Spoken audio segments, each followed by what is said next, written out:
On this episode of Lapeef Let's Talk,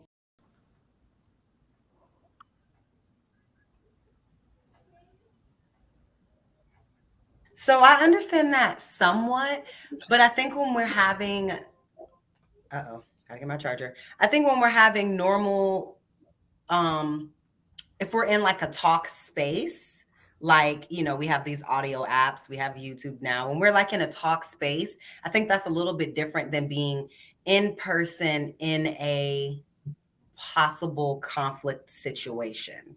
Like you are, I don't know, in the line at Walmart and some conversation starts to go back and forth and becomes controversial versus if you are debating an opinion on, I don't know, whatever in a talk space. I think it's very, very different.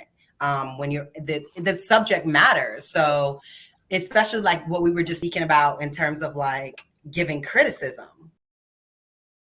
It exhausts you. So Sorry. when somebody walks away from you, it's not always them being disrespectful. They may not just be trying to match that energy that you got going on. Because again, I mean, just imagine after you get done arguing, you Out of breath like Rilla over there. yeah. So let's talk about the importance of understanding tone. We'll start with you, Q, because you're like you own it right now. Let's go. Tone definitely matters. Like, I think I was talking about this. I think that you got this from me. We talked about it in the Facebook group. Like, there's a way I didn't you get this can from you. say. Okay, all Okay. right. Give me Anyways, my credit. Don't try to snatch my credit now. Here you go. swing.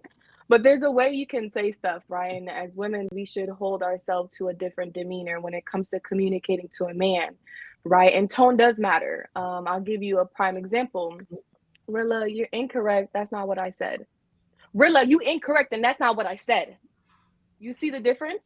You see how I said the same thing, but they both came off differently? So tone definitely matters. I think, and being in sales, like, we know how to switch up our tone and say certain language and body language regarding selling stuff. So tone definitely makes a difference in how you communicate with a person and how you'll receive communication back. So Okay, got yeah. you. Okay, what you got on this? The importance of understanding tone. Um, Tone is really important, I genuinely think, across the board. It's not always what you say, it's how you say it. However, in certain spaces, I believe that this only applies to women. Um, in certain spaces, some men think that the way that they present it, the tone that they use, or however they come across it, is fine because they're the man, or they're the one with the more knowledge or whatever, and it shouldn't matter because I'm doing you a favor by even talking to you, right? So I don't know, it seems like tone is only policed more with women, and especially women that have like opposing arguments or don't agree, and it start not to feel, make that person comfortable or whatever. But I do think it's mostly policed with women when it's women and men. Now, when it's women with other women and men with other men, I think that's a little bit different, and I think it's a little less. It's less like focused on, because women will just start matching each other, and the same with men. Like men, yeah. So, but I think when men and women are interacting, there's a tone police on women, but it's not on men, and men can say whatever, however. And I think that's like just weird. It's just weird to me. I think no matter who you are, especially if you're talking to somebody that you don't know or that you're not friends with, don't have any kind of personal relationship with, regardless of your gender, I think that tone is important. It's not what you say, it's how you say it. And I think regardless of gender, whatever energy you give out, if you get it back, I don't think that should be judgment on that gender in terms of their their qualifications, it being of that gender. I think it's just what you give out, you should be prepared to that to be returned. And it doesn't always make it personal, like Q said earlier. It's not always personal, and you can attack the point without attacking the person. So yeah, that's what I have. Do you understand that there is a need for double standards to exist between men and women? And this is one of the examples for the need for double standards to exist. Oh no, I don't agree with that. Okay, so let me give you an example, and then maybe I can convince you otherwise. When men have a certain tone with each other, it can result in death. Like men are less.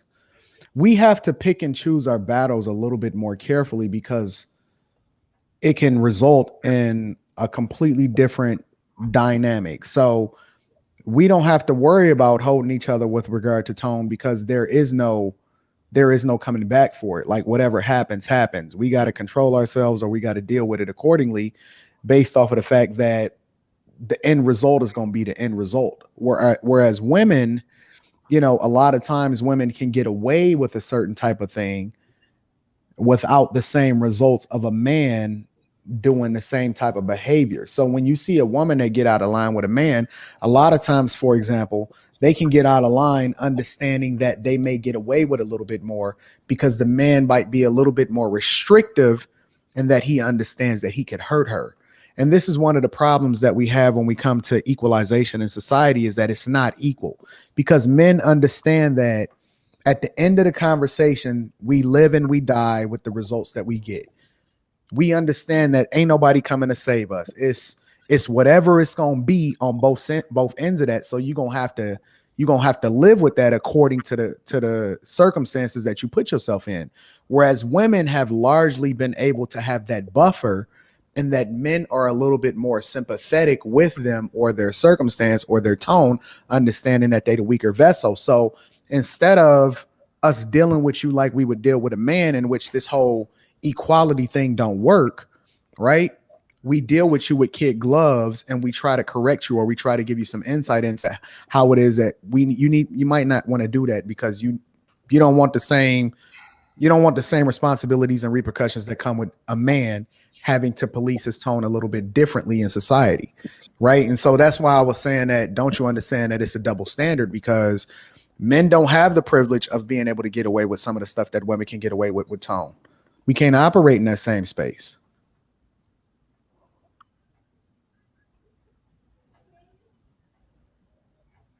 So I understand that somewhat, but I think when we're having, gotta get my charger. I think when we're having normal, if we're in like a talk space, like, we have these audio apps, we have YouTube now. When we're like in a talk space, I think that's a little bit different than being in person in a possible conflict situation.